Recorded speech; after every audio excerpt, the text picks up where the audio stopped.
Okay, everybody, welcome to the Lenox Board of Selectmen meeting, March 29th. It is now 6 o'clock. I'll save any announcements I have for later, so I'll entertain a motion to accept the minutes of March 15th. I move to approve the minutes from the March 15th meeting of the Lenox Select Board. I'll second that. All in favor? Aye.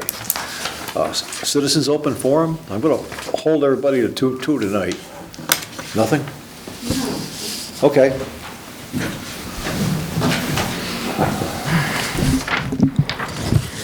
Hi, Sonia Bajkowski. Hello, Dave. 225 Main Street, Lenox.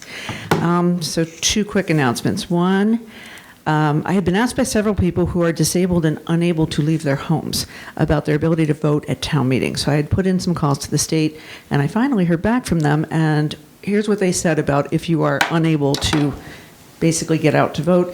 They said that the Civil Rights Division at the state said that reasonable accommodations need to be made at the municipal level for disabled people to have equal access to participate, and to do so, they must reach out to the municipal ADA officer. I'm not sure who that is, but I'm going to guess Carrie either is the person or would know, to request the process that verifies they're eligible for equal access accommodations. So there is a process they must go through, just so they know. And I don't know how long that takes, so they might want to get on that because town meeting's in about 5 weeks, I think.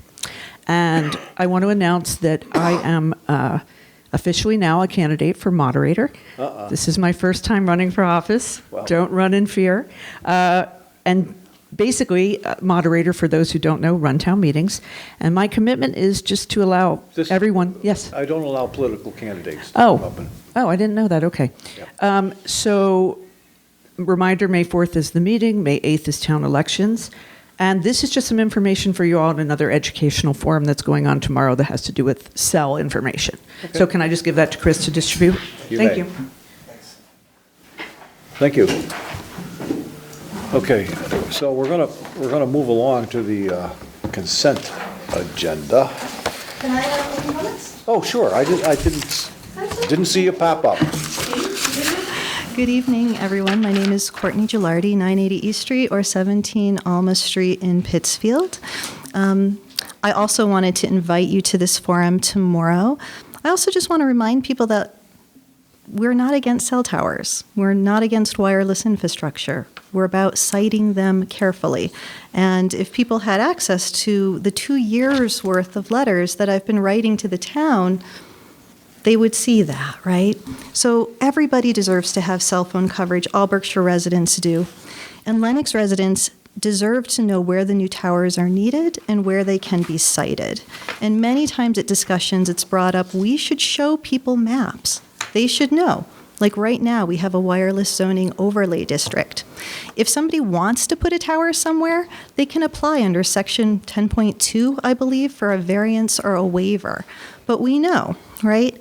So we also need to know, how exactly does the revised bylaw protect people when it's been stripped of the existing protective purpose statement and it lacks comprehensive application requirements and permit conditions?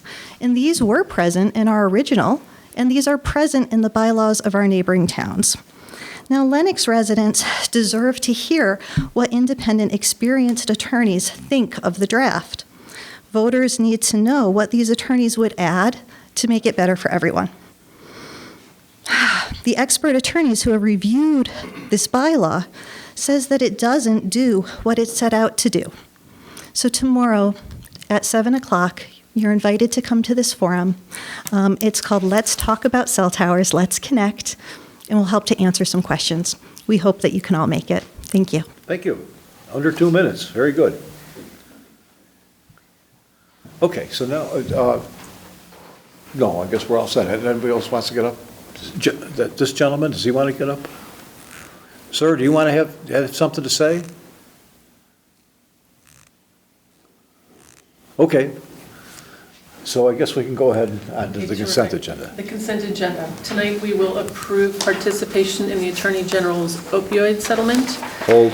And also use of Lilac Park by the Lenox Chamber of Commerce, July 14th to the 16th. Hold. Okay, so I put a couple holds on. The first thing is I am certainly in favor of the opioid thing, and the presentation we got last week was outstanding, I thought. My problem with that is, and I've been on several nonprofit boards and boards like that, is that it's based on individuals. And individuals sometimes stay and sometimes they don't stay. I mean, I'm certainly in favor of going through it, but we have to go through with our eyes wide open and make sure that we're satisfied that if the people that spoke last week were no longer with the organization, would the organization continue as they presented it? So that being said, I still think we should vote for it, but I just want to make sure that we talk about it. Yeah, Chris? Can I clarify? Oh, please. Mr. Chair, so, completely understand everything you just mentioned. I think the purpose of tonight's consent item, though, is whether or not to participate in the settlement. Oh, I see. As worked out by the Attorney General in the first instance, right?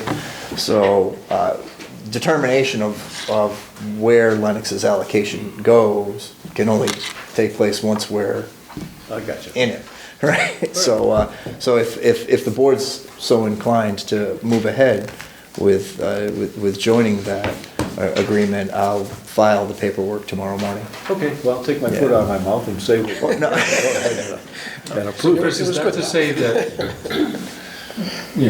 tonight we're deciding to Participate. use the money that we are going to be given or are being given? Tonight's not about the usage, it's about the receipt.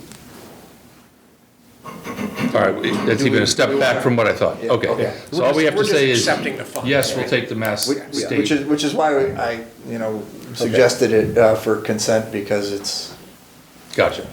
it's not a mystery what Lennox is to receive through the settlement. All right, so we're It's just just a saying- matter of officially approving it so that we can Okay, very be in a good. position to receive it.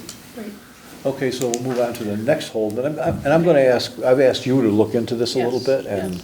you did some fine work, so why don't you go ahead and explain the use of Okay. Lilac Park? As far as I understand it, the use of Lilac Park by the Lenox Chamber of Commerce, July 14th to the 16th, is they're going to be handing the production of what used to be the Church on the Hills fair. They're handing it over, they've hired a producer, so someone to run the Church on the Hills fair on July 14th to the 16th. That's always been the case. There's always been a Church on the Hill fair that particular weekend. The Church on the Hill for some reason has asked the chamber to do it. The chamber doesn't have the bandwidth to do it that weekend, so they've hired a producer to run it that weekend. So the park was going to be in use for the Church on the Hill, and this is just the same thing. It's just a different person is going to be running it. But it's only gonna be a craft fair, Correct. nothing more. So Right. we're only allowing 4 craft fairs, and I didn't want one to sneak in Yeah, because addition to that. it's always the same ones. You Right. know, the church and the. So I asked Mary Beth to check it Yeah, out. She great. did a great job, and now we know for a fact we're still only going to have our 4, but Mm-hmm. the Church on the Hill is not going to. They're just getting some help. Participate. Yeah. Some shorthand. Right, they're shorthanded, correct. So now I'll entertain a motion to, Super. I move to approve the consent agenda as presented. Second that. all in favor? Aye. Aye. Okay, on to the general business portion of it, and we're lucky to have Tom Delasco here to give us an update on the planning board's presentation of the wireless facilities bylaw. Thank you. You're welcome. So for the record, I'm Tom Delasco, 12 Hillside Drive, Chair, Lenox Planning Board. Good evening, and thank you for inviting the Planning Board to provide this update on our continuing work on the new wireless services bylaw. I'm joined here tonight with fellow Planning Board member Sue Lyman as well. I'd like to start with a brief review of how we got here and answer any questions from the board. Then we'd like to talk to you about how we can work together to get out the vote at our upcoming annual town meeting on May 4th. At last December's special town meeting, the proposed zoning bylaw got 63% of the vote, a very solid majority, and just 15 votes shy of the full 2/3 majority required to pass a new zoning bylaw. Afterward, we heard that there was surprise among citizens who had not attended town meeting when they heard that the bylaw did not pass. They had assumed it would easily pass. The December vote was so close that we are bringing the bylaw back to annual town meeting on May 4th. Last time around, work on the bylaw was completed shortly before the meeting. Even though we had no proactive communications, we got that 63%, leading us to believe there is widespread support for the new bylaw and for getting better cell service into Lenox. So our goal now is to get out the vote with more advanced communications on the bylaw's merits to get to that supermajority needed on May 4th. It bears reviewing why we are even working on this bylaw to begin with. Right now, cell phone service in Lenox is unreliable or non-existent. Everyone knows it, and we commissioned our consultant to perform drive tests covering 109 miles of town roadways which confirm it. Lenox citizens tell the planning board and you, the select board, that they want dependable cell service so they can communicate during emergencies, so they can stay in touch with their children, parents, families, and friends, so they can run their businesses, make appointments, so they can do all of the things cell phones help us do today. We also appreciate how Select Board member Neil Maximilian has put it. He compared having decent cell service to having decent roads, decent water, lights, and electricity. All of these are essentials that citizens expect, want, and require in a livable, workable town today. Why is our cell service so bad? Simply put, our current bylaws on the books, adopted 25 years ago in 1998, has never worked for the town the way it should have. One of our members calls it broken. As long as it sits on the books and is not updated, two things will or could happen. First, nothing will change. Cell service in Lenox will remain undependable or non-existent. That's because our 1998 bylaw does not allow for any new development to fix the extensive coverage and capacity gaps that exist all over town today. Second, possibly even worse, developers could take the town to federal court to force their cell towers and antennas in places where we don't want them. Because our 1998 bylaw on the books currently prohibits new development to fill existing service gaps, we are in violation of federal communications law. This means that developers can take the town to court to get what they want, where they want it. And they would win, and do win, time after time, in expedited fashion, because U.S. courts uphold this federal communications law. Excuse me. Our new wireless services zoning bylaw fixes both of these critical flaws. First, the new bylaw makes the provision of better cell service possible in areas where we have gaps in coverage or capacity and cell service deserts. Second, in doing so, the new bylaw firmly restores the town's legal power to review and decide new applications and to decide where any new wireless facilities would be located. The new bylaw is laser focused on local control and gives the zoning board the tools to say yes or to say no to new infrastructure as suitable, all compliant with federal law. The planning board has done an immense amount of work on this new bylaw. It's been on our agenda for 59 public meetings. Most of us also have spent countless hours in additional research and work outside of meetings.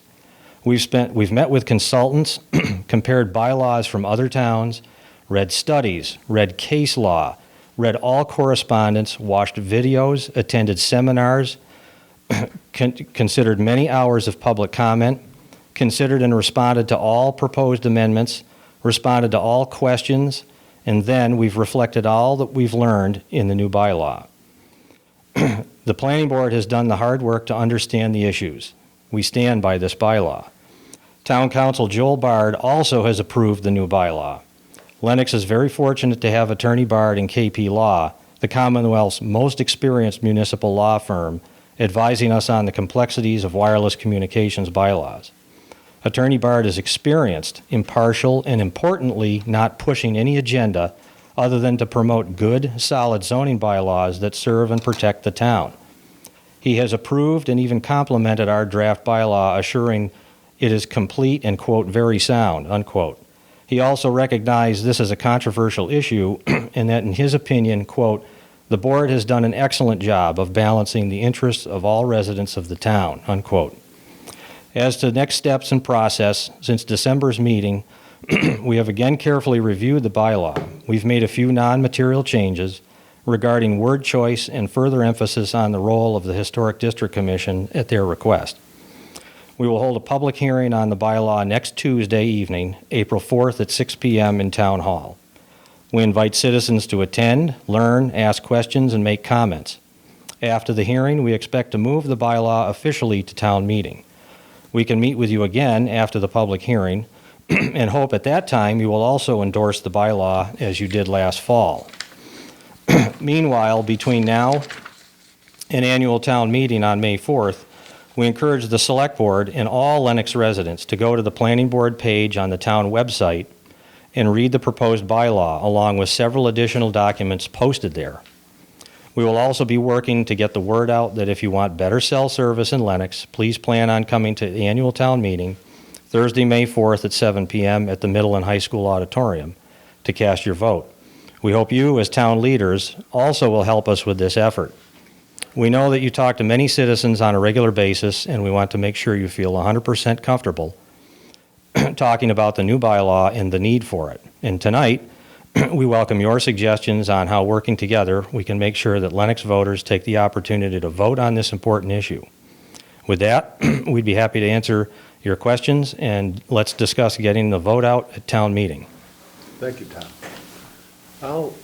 I'll start off, I guess. I mean, for me, it kind of boils down to just a couple of issues. Main issue is emergency services. We have an admirable response time for emergency services. Our ambulance, our police, our fire get there. But they can't get there if they don't know about it. And in this community, as you mentioned, you quoted some very accurate statistics, but I can't quote those, but I can quote that I drive through town and there are several areas that are in dead spots. And a lot of them are Lenoxdale. Mm-hmm. So we don't have banks of payphones anymore. We don't have phone booths. Many people don't even have a home phone anymore. So if I come upon an accident and it takes me 3 minutes to get to a place where I have cell service, to call that accident, and me being collectively anybody, that's a problem. Because time saves lives. And I certainly respect the opposite opinions that people have, but to me, it's a one issue. So it's a one issue thing with response time to accidents and emergencies. Most of the phone calls that come into 911 and to our emergency services are in fact from cell phones. And that's the wave of the future. And I think you guys have done an admirable job in putting together a program that will improve and increase those response times. And I, for one, certainly appreciate all the work that you put in. So I'm going to ask my colleagues now to ask questions or make comments. I just want to go along with Dave. I mean, we all saw it, what was it, 2 weeks ago, we had that 20-inch snowstorm, and up in the hill towns, there was much, much, much more snow, and how people were stranded. People have cell phones. They don't have landlines anymore. It's just so important. Yeah, the convenience for a lot of things is one thing, but for the public safety, that's the key to the whole matter, as Dave said. And I mean, we just have to do it. And that was a great presentation there, Tom. Thank you. Thanks, Tom. Yeah, I'll echo that. Incidentally, during that storm, I spent probably greater than 48, but something short of 3 days without power. And me being without power means no means of communication because there's no cell service where I live. I've asked Spectrum. Spectrum is not willing to come put in a landline at my house. They don't do that anymore where I live. And, until I was plowed, I was essentially isolated and had no way to contact anyone, should there have been an emergency. I had stood up, but the question got called last year before I got a chance to make these comments. Last year I probably got, I don't know, I'm sure you guys are familiar with this, 60, 70 something plus calls to me personally about cell service. And granted, a lot of them were, my e-ticket at Tanglewood didn't work, or Apple Squeeze, I couldn't pay for something. But more than 5 were people that said, I was either in an accident or drove by an accident, and one person said, I saw a cyclist get hit by a car, and I tried, but I couldn't call 911. The other category that I think deserves mention is the sports that my children, they're past this now, but they participated in at school involved off-site practices, crew, cross-country skiing, and many times practices would get called early because of weather and other things. The kids are at the school, the doors of the school are locked, and they can't call home and say, I need a ride home, because there's no service there. So, again, I don't think, this is gonna sound goofy, but there's some movie where there's a defendant on a stand and there's 100 people that don't like him and 100 people that like him, and they all are coming up to do character, witness stuff, and the judge after a while says, I assume all of you are gonna say this is a good guy, and to the other side, I assume all of you are gonna say this is a bad guy. I kind of feel like that's where we are on the health part. I don't think, I've probably read 75 articles and heard 15 presentations on cell and its impact on health, and I think most people have made up their minds. I don't think another lawyer or another expert or another person with the 110th opinion is going to change people on that. And I don't begrudge anybody for whatever individual opinion they have, but I think there's reasons that go beyond that, which you've protected because you're giving the zoning board control of siting and not, just saying, hey, we're going to put it 50 feet from someone's house.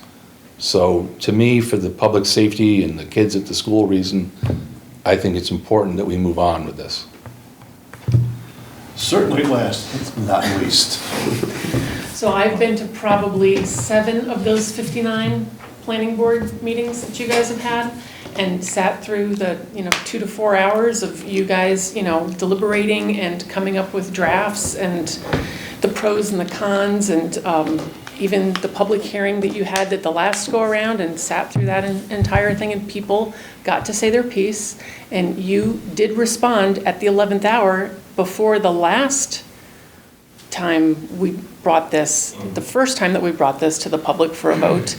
You and the entire planning board have done a yeoman's job of doing everything possibly under your control, under the control of town council, under the control of the many consultants that you've dealt with, listening to every piece of information that's come in. There's no question in my mind that you have vetted this as a board, and you have protections in place in this bylaw that the ZBA will use to effectively evaluate every and any application that comes before this town, and the safest things for the townspeople will be done. So I'm completely in agreement that this should be brought up a second time. I will be at the public hearing next week. I will be at town meeting, and I will do everything I can to turn out the vote for this. It's a very good bylaw. Very well. Thank you. Nope, I'm not done. I think it's incumbent upon our board, your board, and the other elected and appointed boards to recognize deficiencies within the community and address those deficiencies. I think that you folks have done a great job in recognizing that and doing the research. You put a lot of time into it, and on behalf of the board, I want to thank you very much for all your efforts. Thank you. Now I'm done. Okay.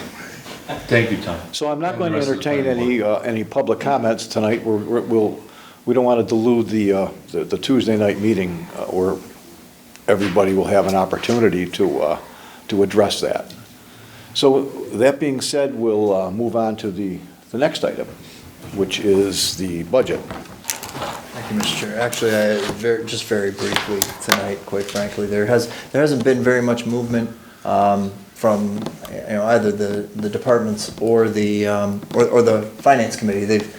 There's been a lot of meetings, but without attempting to speak for them, but having attended their various meetings, they're very supportive of the budget, at least that you've approved in its preliminary and then proposed forms. up to this point. And those conversations have been very productive, and it's my sense, at least, and I'm happy to be corrected on this, that they're supportive of the fiscal plan that we've laid out. So that leaves the one update, I think, since our previous meeting, which is the school budget. They've modified their request to a 4.3% request, and because that portion of the school budget that appears on the warrant at town meeting, unlike other budget line items, is 100% tax impact. The levy is going to increase proportional to the school budget increase. So we're at about 4.3% on the school budget, 4.4% on the total levy increase, which is certainly within shouting distance of what we were looking at when we went to town meeting last year.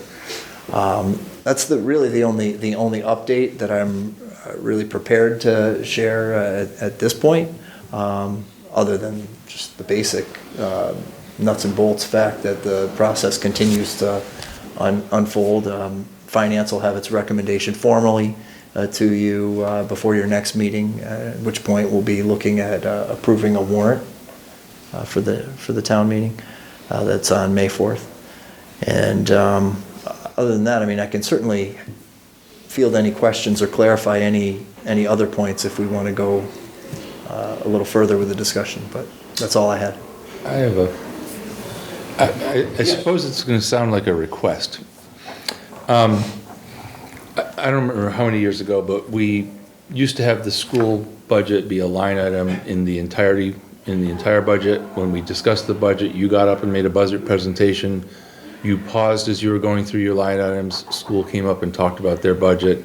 Then you continued with the total budget presentation, I know of which some of it is of your own construction and some of it's mandatory by state rule that you talk about. And I'm familiar with that line. Here's the thing I don't like to say, but I have to say it, and blah, blah, blah.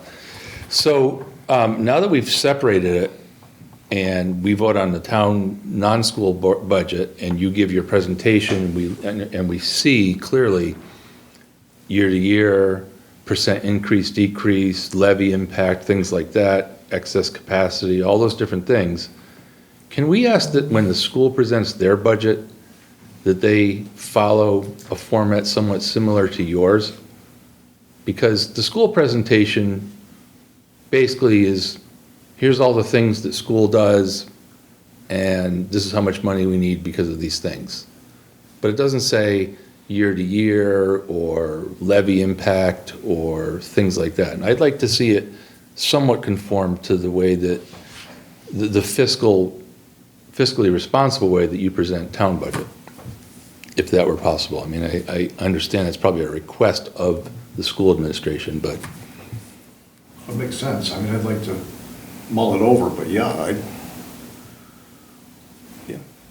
Just for a point of clarification, they do some of that, the comparison from the year before, 2 years before, when the school holds their public hearing for their budget. Those are presented in the slides. I know that probably there aren't a lot of people that either attend or view the school committee's public hearing, but some of that information is available through their public hearing. But I do appreciate the fact that Chris is presenting this information at town meeting, and it would behoove the school department to present the information similarly so that there's an apples to apples comparison. I think that's a good idea. I think we have an enormous amount of people that learn of things the first time at town meetings, so. I would agree with you. What are your thoughts? Well, having worked with Superintendent Eberwein before, I know this is one area, at least in terms of his public presentation, that he really excels at. So I will certainly share the board's thoughts with him, and I suspect I'm almost afraid he will make me look like I've got to sharpen my game a little bit, so which is perfectly fine. That's how we get better. Well, I mean, I think Neil brings up a very interesting point. goes back to what I said when I was talking to Tom, we identify potential deficiency within our own government, and we try to address that, and I think you're right on target. So if we can do something to that, we don't want to send you into a lion's den, but we hope you come back. But, yeah, I think we should explore that. Sure. Ed? No, yeah, exactly. Mary Beth? Sure. Okay. Let's do it. Thanks, Neil. Thanks for indulging me there. So we're gonna move into executive session. We don't have to approve anything else, right? I No more don't, votes? do you have No. anything else? I'm just going to make the motion. Yep. I move that the board convene an executive session to discuss strategy with respect to potential litigation. Discussing this matter in public session may have a detrimental impact on the town's legal position. And you're to indicate, or I guess I'll indicate, that the board will not return to public session. So second that, is a roll call vote? Was that a motion? Yeah, Yes, sir. second, sorry. All in favor? No, we've all got to, yeah. Neil Maximilian, aye. Ed Lane, aye. Dave Roach, aye. Mary Beth Mitz, aye.